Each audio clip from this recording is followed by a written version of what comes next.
اعوذ باللہ من الشیطان الرجیم بسم اللہ الرحمن الرحیم رب اشرح لی صدری ویسر لی امری واحلل عقدۃ من لسانی یفقہوا قولی۔ 20 شوال المکرم اسلامی تاریخ۔ ام المومنین حضرت میمونہ رضی اللہ تعالی عنہا۔ ام المومنین میمونہ رضی اللہ تعالی عنہا بنت حارث پہلے مسعود بن عمر ثقفی کے نکاح میں تھیں۔ طلاق کے بعد ابو رحم بن عبد العزیٰ نے نکاح کر لیا۔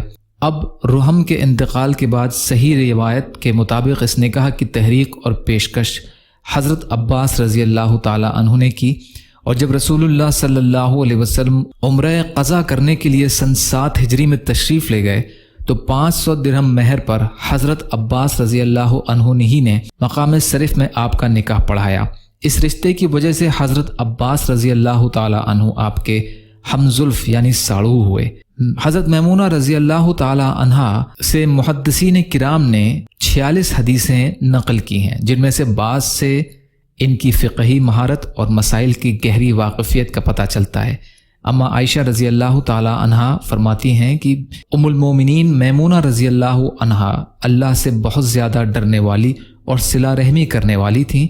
یہ عجیب حسن تقدیر ہے کہ مقام شریف میں ام المومنین میمونہ رضی اللہ تعالی عنہا کا نکاح ہوا اور شریف میں ہی سن 51 ہجری میں ان کا انتقال ہوا۔ حضرت عبداللہ بن عباس رضی اللہ تعالی عنہ نے جنازے کی نماز پڑھائی۔ حضور صلی اللہ علیہ وسلم کا معجزہ چہرہ انور کی برکت سے سوئی مل گئی۔ ام المومنین عائشہ صدیقہ رضی اللہ عنہا بیان کرتی ہیں کہ میں آپ صلی اللہ علیہ وسلم کے کپڑے سی رہی تھی، بس میرے ہاتھ سے سوئی گر گئی، بہت تلاش کی مگر ملی نہیں۔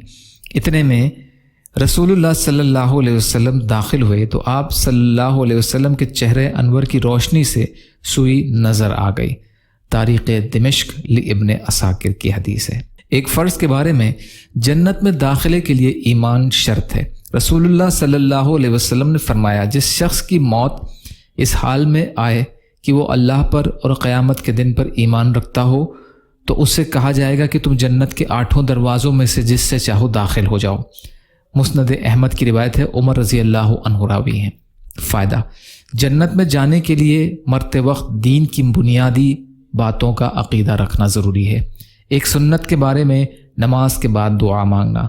رسول اللہ صلی اللہ علیہ وسلم نماز کے بعد یہ دعا پڑھتے تھے، اللہم انی اعوذ بک من الکفر والفقر وعذاب القبر۔ اے اللہ، میں کفر و فقر اور فاقہ اور قبر کے عذاب سے تیری پناہ چاہتا ہوں۔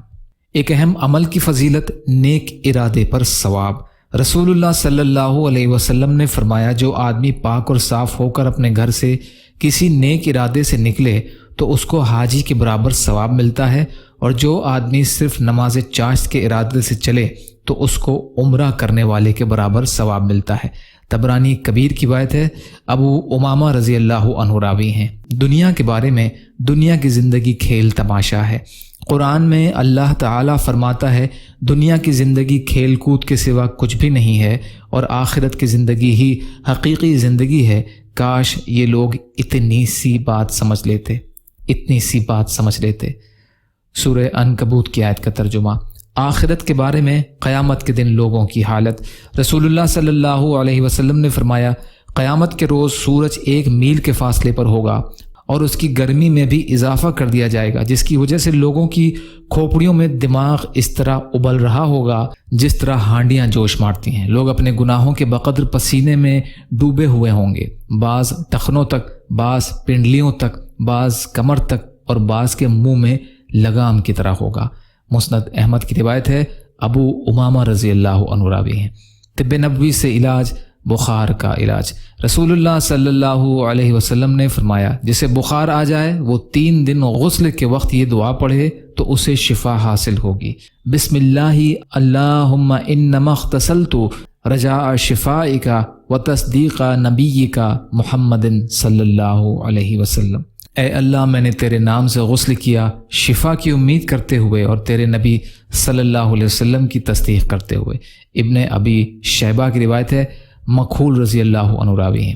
نبی صلی اللہ علیہ وسلم کی نصیحت۔ رسول اللہ صلی اللہ علیہ وسلم نے فرمایا، قرآن کو ہمیشہ پڑھتے رہا کرو۔ اللہ کی قسم، قرآن اس سے بھی جلد نکل بھاگتا ہے جتنا جلد اونٹ رسی توڑ کر بھاگ جاتا ہے۔ بخاری کی روایت ہے، ابو موسیٰ رضی اللہ تعالیٰ عنہ راوی ہیں۔ یا اللہ ہم سب کو کہنے سننے سے زیادہ عمل کی توفیق عطا فرما۔ یا اللہ جو مظلوم ہیں، پریشان حال ہیں، بیمار ہیں، قرض میں ہیں، بے روزگار ہیں، محتاج ہیں، ان کی مدد فرما۔ یا اللہ دنیا اور آخرت کی تمام خیر عطا فرما۔ یا اللہ صبر کرنے والا، شکر کرنے والا اور اچھی طرح عبادت کرنے والا بنا، برحمتک یا ارحم الراحمین۔ لا الہ الا اللہ محمد رسول اللہ۔ السلام علیکم۔